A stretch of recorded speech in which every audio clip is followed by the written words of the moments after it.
তো আমার সামনে আমার বন্ধু যে মাস্টার্সে আসছে, অল্প কিছুদিন হয়েছে।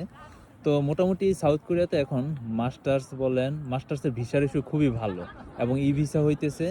তো যে কারণে মোটামুটি অনেক স্টুডেন্ট আসতেছে। তো অনেকে আইএলটিএস দিয়ে আসতেছে, অনেকে আইএলটিএস ছাড়া আসতেছে। তো বন্ধু, তুমি মানে কি পদ্ধতিতে আসছো অথবা কি যদি একটু শেয়ার করতা। মূলত আমি আসছি আমার প্রোফাইল দেওয়া ছিল। প্রোফাইল করার পরে ফাইল সাবমিট করছি, পরে ভিসা আসছে, দেন আসছি। এই তো তো ফাইল আইএলটিএস সাবমিট। ছাড়া যে আসা যায় এটা মানে কতটুকু সত্য, অথবা তোমার হ্যাঁ, পরিচিত কেউ আইএলটিএস আসছে ছাড়াও কিনা? আসা যায়, এটা সত্য। আইএলটিএস ছাড়াও অনেক ইউনিভার্সিটি এটা অ্যাকসেপ্ট করছে, আসছে, অনেকেই আসছে। সেক্ষেত্রে কি মই অথবা এটা হ্যাঁ, সিস্টেমটা মই কি? ভার্সিটি থেকে যদি প্রোভাইড করে এমওআই সাবমিট করেও দেখেও অনেকে আসছে। তো এমওআইটা অতটা ভ্যারি করে না, উইদাউট আইএলসি ওটাকে বলা যায় আর কি উম, সেক্ষেত্রে। আচ্ছা, আরেকটা বিষয়, সে যদি আসলে ইংলিশের প্রফিসিয়েন্সি যদি ভালো না থাকে, কোরিয়ানও যদি ভালো না থাকে, সেক্ষেত্রে তার ক্লাস বুঝতে মানে অসুবিধা হবে কিনা? মাস্ট মাস্ট, কারণ এখানে তো বাংলা মিডিয়ামে ইম্পসিবল। তো এখানে এটাই। ইংলিশ ট্র্যাক অথবা কোরিয়ান ট্র্যাক, যে কোনো দুইটা ট্র্যাকে আপনাকে আসতে হবে যদি এডুকেশন পারপাসে আসেন, পড়াশোনা পারপাসে আসেন। তো একজন ইন্টারন্যাশনাল স্টুডেন্ট হিসাবে যদি আইএলটিএস ছাড়া আসে, তো সাধারণত যেই টাকাটা খরচ যায় তার থেকে কি বেশি খরচ যায় হ্যাঁ, কিনা? হ্যাঁ, একটু সেটা বেশি কি যায়। এজেন্সিকে দিতে হয়? এজেন্সি এটা গ্রান্টার হিসাবে নিয়ে থাকে, আহ, বেশি যায় সেক্ষেত্রে। তো একজন ইন্টারন্যাশনাল স্টুডেন্ট হিসেবে তুমি যখন মানে কোরিয়াতে প্রথম আসলা, এয়ারপোর্ট থেকে দেখা যাইতেছে মানে কি কি বিষয় তোমার মানে নজর দেওয়া উচিত, মানে মানে প্রবাস জীবনটা সহজ করার জন্য, স্টুডেন্ট লাইফটা সহজ করার জন্য? ফার্স্টে আমি বলবো বেসিক কিছু স্কিল শিখে আসে। তার মধ্যে প্রথমে হচ্ছে কোরিয়ান ভাষাটা টপিক লেভেল 2 অথবা 3 পর্যন্ত বেসিক শিখে আসা উচিত।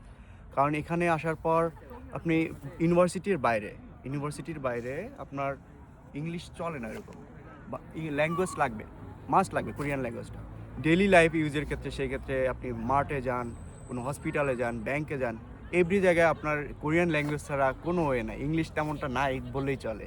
সেই ক্ষেত্রে আমি বলবো যারা দেশ থেকে কোরিয়াতে আসবেন অবশ্যই বেসিক কোরিয়ানটা শিখে আসবেন। আর আরেকটা ইস্যু হচ্ছে, সেটা হচ্ছে নেভিগেশনটা খুবই ইম্পর্ট্যান্ট একটা জিনিস। আপনি বাসা থেকে বেরোনোর পরে যে কোনো জায়গায় আপনি যাবেন, নেভিগেশনটা লাগবেই। নেভিগেশন ছাড়া আপনি মানে এক পা মুভ করার মতো অবস্থায় থাকেন না। আর আরেকটা ইম্পর্টেন্ট ইস্যু, সেটা হচ্ছে আপনার রান্নার বিষয়টা, বেসিক যে রান্নার বিষয়টা, এটা শিখে আসতে হবে। হ্যাঁ, রান্না যেমন বান্না আসলে বেসিক, এটা না শিখে আসলে খাওয়াতেও কষ্ট, প্লাস হচ্ছে হ্যাঁ, অবশ্যই। রেস্টুরেন্ট গুলাতে কারণ তো এখানে মোটামুটি। হালাল ফুডের খুবই ক্রাইসিস বলাই চলে, হালাল ফুডগুলা। হ্যাঁ, এই আর কি। হালাল ফুডের রেস্টুরেন্টের ক্রাইসিস।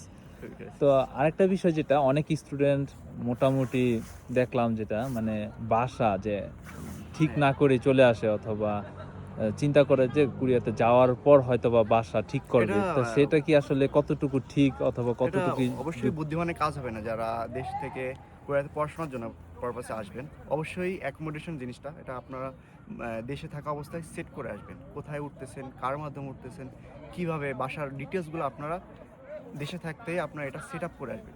এতে হবে কি, আপনার এখানে আসার পরে আপনার হ্যাসেল পোহাইতে হবে না। মানে কোথায় উঠবো, তখন একটা আসার পরে টেনশন কাজ করে যে আমি কোথায় উঠবো, কিভাবে উঠবো, কার মাধ্যমে উঠবো।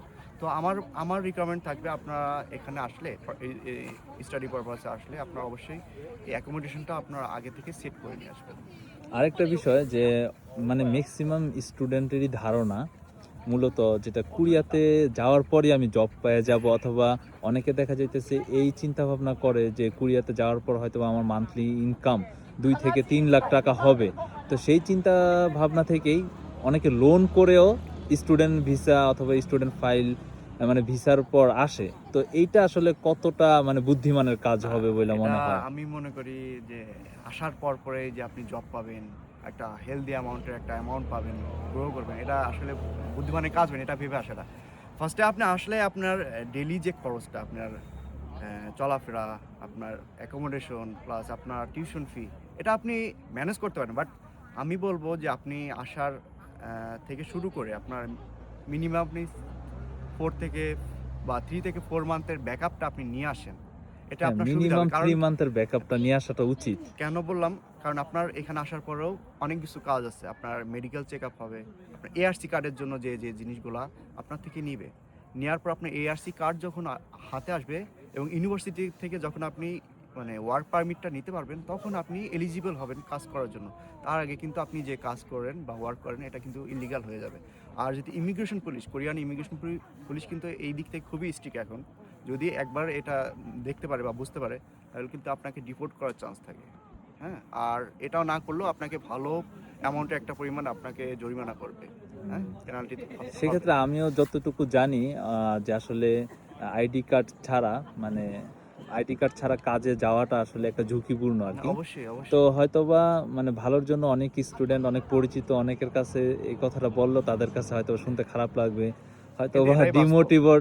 ডিমোটিভেটেড হওয়ার চান্সই থাকে বেশি। তো সেক্ষেত্রে অবশ্যই সাবধানে কাজ করার পরামর্শ থাকবে।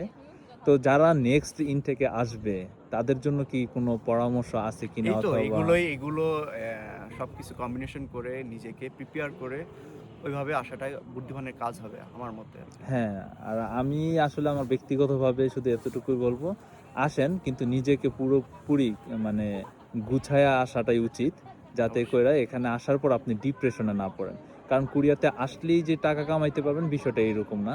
এখানে আপনার খরচ আছে, তারপর আসার পরপরই যে জব পাবেন, এই চিন্তাটা মাথা থেকে বাদ দিতে হবে। আপনার মিনিমাম 2 থেকে 3 মাসের একটা ব্যাকআপ নিয়ে আসা উচিত, অবশ্যই। এবং এর মধ্যে যদি আপনি জব পেয়ে যান তাহলে শুকরিয়া আল্লাহর কাছে। আর অবশ্যই বেসিক কোরিয়ানটা আর হচ্ছে আপনার রান্না বান্নাটা শিখে আসবেন, এটা একদম মাস্ট। কোরিয়াতে আসতে চাইলে এটা মাস্ট। আর প্রবাসে যাওয়ার ক্ষেত্রে দেখা যাইতেছে যে আপনি যেই দেশে যাবেন না কেন ওই দেশের যে লোকাল ভাষাটা আছে ওইটা শিখে আসবেন, এবং হচ্ছে রান্না বান্নাটা শিখে আসবেন, তাহলে নেভিগেশন হ্যাঁ, ইম্পর্টেন্ট। নেভিগেশনও ইম্পর্টেন্ট, যেহেতু কোরিয়াতে আসলে কাকাও এবং নেভার ম্যাপটা ভালো চলে আর কি। তো যাই হোক, অনেক কথা বললাম, ভুল ত্রুটি হলে অবশ্যই ক্ষমা দৃষ্টিতে দেখবেন। আর লাস্ট কি কোনো কথা বলা থাকলে তুমি বলতে পারো। না, লাস্ট কি বলবো, সবার জন্য শুভকামনা থাকবে, নেক্সট ইনটেকে যারা আসতেছে তাদের জন্য অবশ্যই শুভকামনা থাকবে। এই